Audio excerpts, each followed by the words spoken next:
Hello, and thanks for joining me here for another episode of Story Time. Today's story comes from my collection, Peripheral Visions and Other Stories, and the story is called Boxing Life. There are years that ask questions and years that answer, and that's a quote from Zora Neale Hurston's book. This is the year that asks questions. It must be, because I have no answers at all. I have spent the better part of the past month packing boxes, writing directions with a fat black marker on rectangular white labels. Put in storage room, put in bedroom, leave in the garage. I keep thinking that if I write out enough labels and put them on enough boxes, all the scattered bits of my life will come together like some giant jigsaw puzzle pieces to form a new picture. One that is better, happier, safer than the old. One that holds the promise of tomorrow without any overshadowing threats from yesterday. But the bottom line is that there aren't enough labels or enough ink in my marker. And even if there were, no one is paying close enough attention to the words I've written so carefully. It's just as well. I have a sneaking suspicion that despite my planning, the bedroom box will really go downstairs.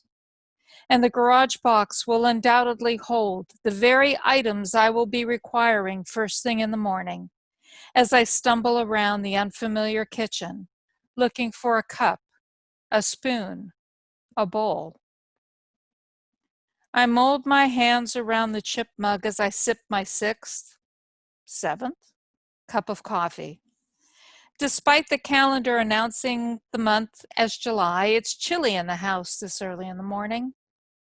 Last night we hit a record low of 49 degrees, and the house still holds much of that untimely cold. I pulled your old flannel robe from the closet, the only closet I hadn't yet emptied, and now huddle in its warmth. Do you know what I remember right now?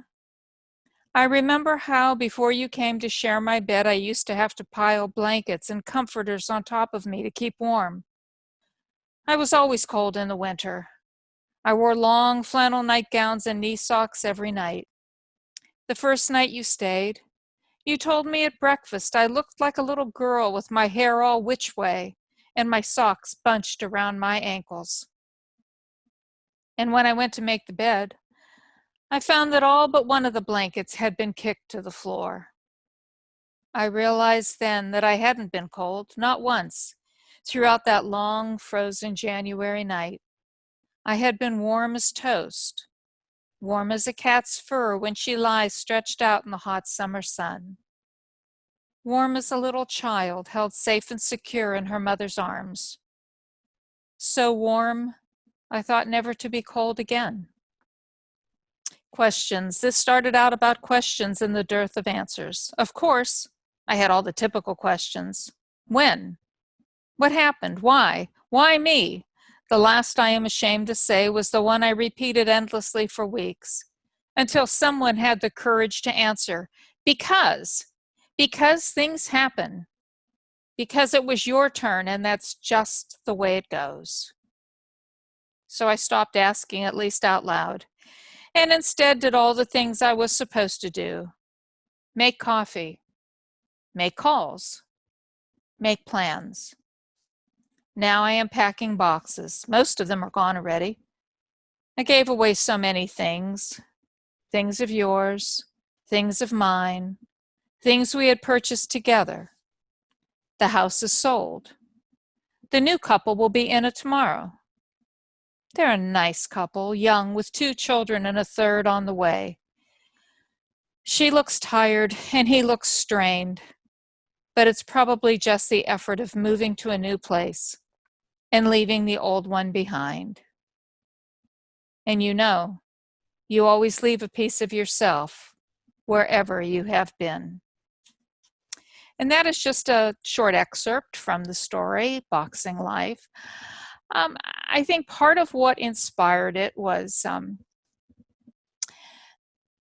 after my mother died, my parents by that time had moved to California. So after my mother died, a year afterwards, my father had decided he wanted to move back to Florida, where they had been very happy. And I flew out there. I was flying out there quite often.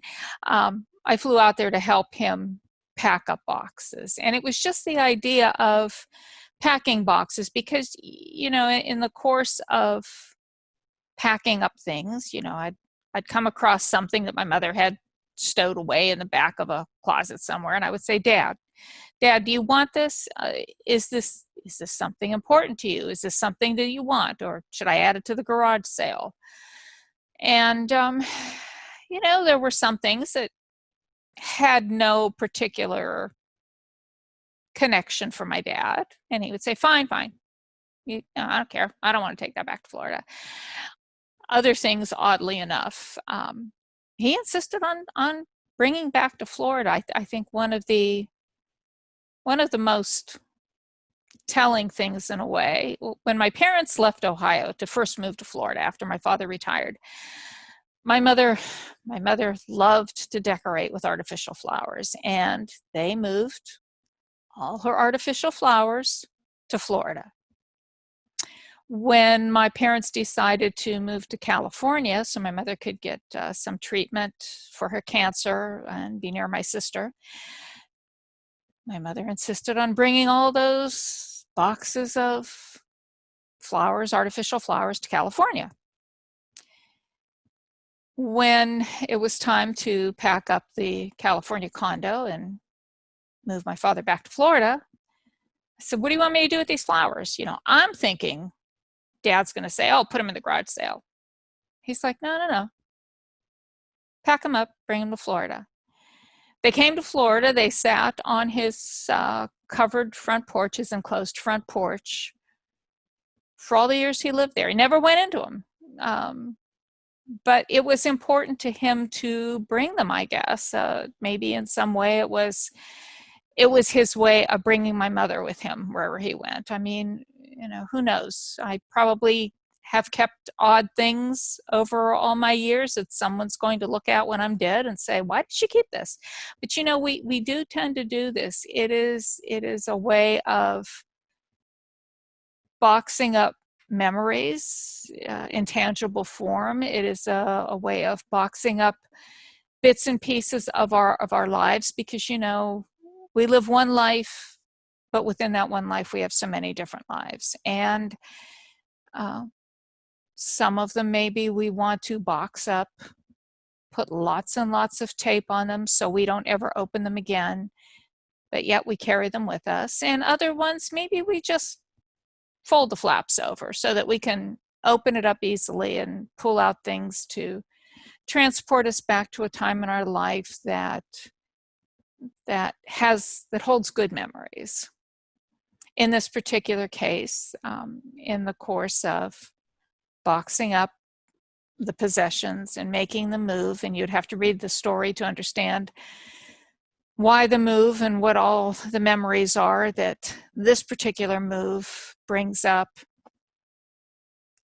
She is also processing. She's processing loss. She's processing change. And I think in one way or the other, we do this quite often. You know, we process in small ways, we process in big ways, we pack things away, we put things aside, and they are all part of us. So in Boxing Life, this is what the character is doing.